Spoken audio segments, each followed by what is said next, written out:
আমি যেহেতু আজকে জীবিত বিধায় আপনার সামনে আমি কথা বলার ক্ষমতা রাখতেছি, সেই দিন তো হত্যার মূল উদ্দেশ্য ছিলাম আমি যদি সেদিন মৃত হয়ে যেতাম, আজকে কি আমি আপনার সামনে আসা সম্ভব ছিল আমার?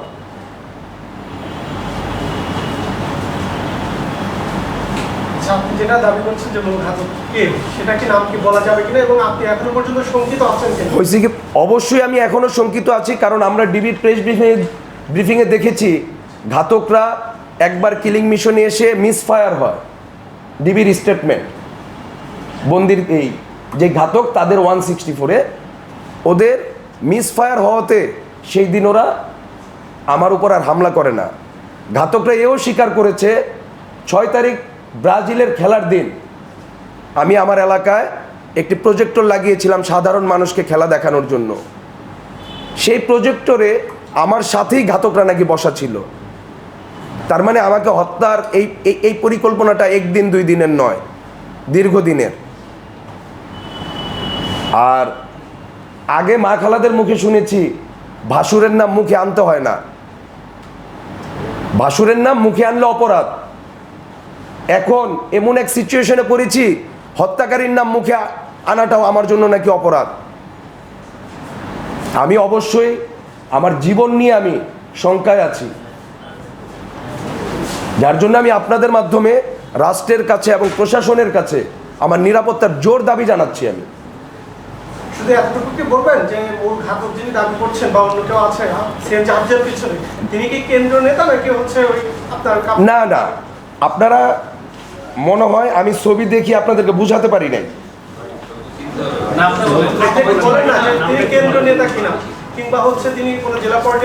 না না, সে থানার যুগ্ম আহ্বায়ক বিএনপির, থানা বিএনপির যুগ্ম আহ্বায়ক সে। হ্যাঁ, কাফরুল থানা যে অর্থদাতা, এটা আমার সন্দেহ, প্রমাণ করার দায়িত্বটা রাষ্ট্রের প্রশাসনের।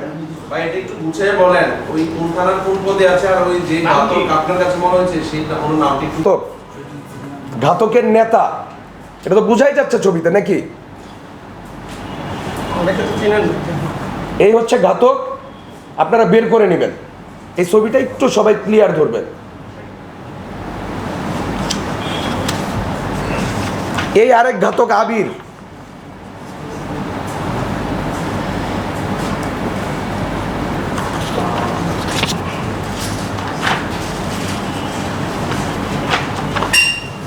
পরিকল্পনা বাস্তবায়নকারী হাফিজ।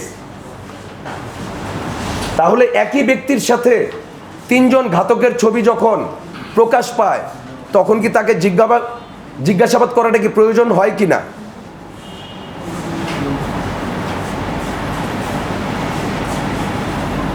আমি আপনাদের মাধ্যমে চাচ্ছি ঘটনার অন্তরালে যারা আছে আমার সন্দেহকে বাদ দিয়ে আপনাদের অনুসন্ধানে দয়া করে আপনারা নিয়ে আসবেন। কারণ এখানে বলা হয়েছে নেটের ব্যবসা, ডিশের ব্যবসা, ময়লার ব্যবসা, ফুটপাতে চাঁদাবাজি। আমি চ্যালেঞ্জ করে বলতেছি আপনাদের মাধ্যমে, আমার কোনো নেটের ব্যবসা নাই, আমার কোনো ডিশের ব্যবসা নাই, আমার কোনো জমির ব্যবসা নাই, আমাদের 13 নম্বরে চাঁদাবাজির কোনো সিনই নাই। তাহলে এই ইস্যুগুলো কেন আসলো?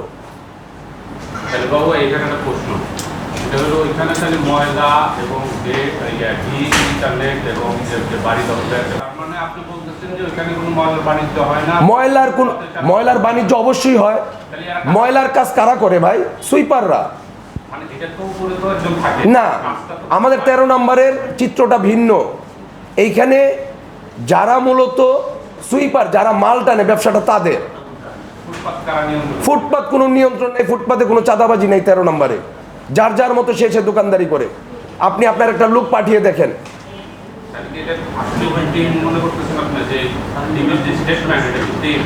টোটাল ভিত্তিহীন এই স্টেটমেন্টটা, টোটাল ভিত্তিহীন।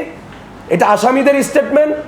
আসামিরা টোটাল মামলাটাকে ভিন্ন দিকে প্রবাহিত করার জন্য এই স্টেটমেন্ট দিয়েছে, মূল ঘটনাকারীকে আড়াল করার উদ্দেশ্যে। আমি আপনাদের কাছে জোর দাবি জানাচ্ছি, আপনারা, আমার কথাটা মিথ্যে হতে পারে, আপনারা যাচাই করবেন যে 5 তারিখের পর থেকে এই পর্যন্ত, এই যাবৎকালে 13 নম্বরে ডিশের লাইন, নেটের লাইন নিয়ে কারোর সাথে কারো কোনো দ্বন্দ্ব হয়েছে কিনা, 13 নম্বরে ফুটপাতে কোনো চাঁদাবাজি হয় কিনা, অথবা বলা হয়েছে ময়লার টেন্ডারের জন্য। আমার জানা মতে ঢাকা উত্তর সিটি কর্পোরেশনের কোনো ওয়ার্ডে ময়লার কোনো টেন্ডার দেয়া হয় নাই। তাহলে টেন্ডারবাজিটা কেন আসলো এখানে? কাজ তো টেন্ডারের মাধ্যমে হয়। আমার জানা মতে আপনি খবর নিয়ে দেখবেন, টেন্ডারের কোনো কিছুই এখনো হয়নি। টেন্ডার হয় ভাই, এটা আপনি জানা জেনে ভাই আমি আপনাকে চ্যালেঞ্জ করলাম, টেন্ডার হয় নাই। প্রসিডিওর টেন্ডার হবে, কিন্তু এখনো কোনো অঞ্চল টেন্ডারের আওতাধীন আসে নাই। আপনারা একটু দয়া করে সিটি কর্পোরেশনে খবর নেবেন। আচ্ছা, আরেকটি প্রশ্ন, সেটা হচ্ছে কাউন্সিলর পদপ্রার্থী আগ্রহ প্রকাশ করার পরে আপনাকে হত্যার পরিকল্পনা করা হয়েছে। পরে এইরকম না, দীর্ঘদিন ধরেই এই পরিকল্পনা। আর আমিও কাউন্সিলর 15 বছর আমরা জেল জুলুম অন্যায়ের শিকার হয়েছি। এখন স্বাধীন একটা রাষ্ট্র আমরা পেয়েছি, ফ্যাসিস্ট মুক্ত একটা রাষ্ট্র পেয়েছি, যেখানে আমাদের বাক স্বাধীনতার অধিকার আমরা ফেরত পেয়েছি। তাহলে এইখানে অনেকেই ক্যান্ডিডেট হতে পারে, সেটা তো আমি বলতে পারবো না কারা কারা ক্যান্ডিডেট হবে। ও ভাই, আপনার প্রেস কনফারেন্সের যে উপরে লেখা আপনার সিটি কর্পোরেশন আগ্রহ প্রকাশ করার কারণে এখন আপনি কাকে মনে করছেন আপনার শত্রুপক্ষ বা প্রতিপক্ষ? আমি ঘাতকদের সাথে যার ছবি দেখছি, সাব্বির দেওয়ান জনি। সেটার কথাই জানে না ঘাতকটা কারা? নাম বলছেন ওইটার না, নামটা বলেন না, পদবিটা বলেন না। চাপ আছে আপনার উপরে। ছবি দেখানোর পাশাপাশি আপনার নামটা এবং পদবিটা সে কোন পদে আছে। ওর নাম সাব্বির দেওয়ান জনি, ও কাফরুল হিসেবে আছে।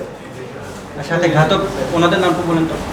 আবির, হাফিজ, জিয়ারুল, আপাতত এই 3 ঘাতকের সাথে সাব্বির দেওয়ান জনির ছবি পাওয়া গিয়েছে।